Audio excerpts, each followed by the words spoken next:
প্রবাসীরা সরকারের এই যাত্রায় গুরুত্বপূর্ণ ভূমিকা পালন করেছে উল্লেখ করে অন্তর্বর্তী সরকারের যুব ও ক্রীড়া এবং স্থানীয় সরকার, পল্লী উন্নয়ন ও সমবায় মন্ত্রণালয়ের উপদেষ্টা আসিফ মাহমুদ সজীব ভুঁইয়া বলেছেন, প্রবাসীদের দীর্ঘদিনের দাবি ছিল ভোটাধিকার।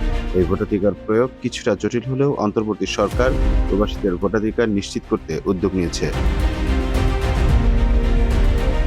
শুক্রবার সন্ধ্যায় আজমান উইমেন অ্যাসোসিয়েশন হলে বাংলাদেশ কমিউনিটি আয়োজিত সংযুক্ত আরব আমিরাতে 2024-25 সালে নির্বাচিত 52 জন সিআইপির সংবর্ধনা অনুষ্ঠানে প্রধান অতিথির বক্তব্যে এসব কথা বলেন ক্রীড়া উপদেষ্টা।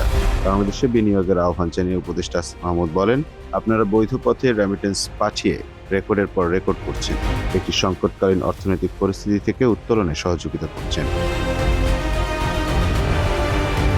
তিনি গত জুলাই-আগস্টের গণঅভ্যুত্থানে আমিরাতের বাংলাদেশি প্রবাসীদের অংশগ্রহণের কথা স্মরণ করিয়ে দিয়ে তাদের প্রতি কৃতজ্ঞতা জানিয়ে তিনি বলেন, জুলাই গণঅভ্যুত্থানের শহীদের আত্মদান ও প্রবাসী সহ সকল ফ্যাসিবাদ বিরোধী শক্তির সর্বোচ্চ ত্যাগের বিনিময়ে আমরা একটি নতুন বাংলাদেশ গড়ার স্বপ্ন দেখছি।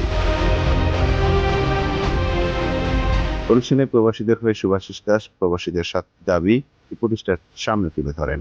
দাবিগুলো হলো: 1. পেনশন স্কিম চালু করা, বাংলাদেশে যখন প্রবাসীরা ফেরত যায় যাতে তার সুফল পাওয়া যায়। 2. স্বাস্থ্যসেবা চালু করা, প্রবাসী ও তাদের ফ্যামিলির জন্য সাবসিডি ভর্তুকি ভিত্তিক স্বাস্থ্যসেবা চালু করা। 3. এসএমই আকারে সুদ মুক্ত ঋণের ব্যবস্থা করা। 4. ওয়ান স্টপ সার্ভিসের মাধ্যমে দেশে বিদেশে আইনি ও সব প্রকার সহায়তা সেবা চালু করা। 5. সরকারি বেসরকারি উদ্যোগে প্রবাসীদেরকে অবস্থানরত দেশের আইন কানুন ও কৃষ্টি কালচারের প্রতি সম্মান প্রদর্শনে সচেতনতা তৈরি করা।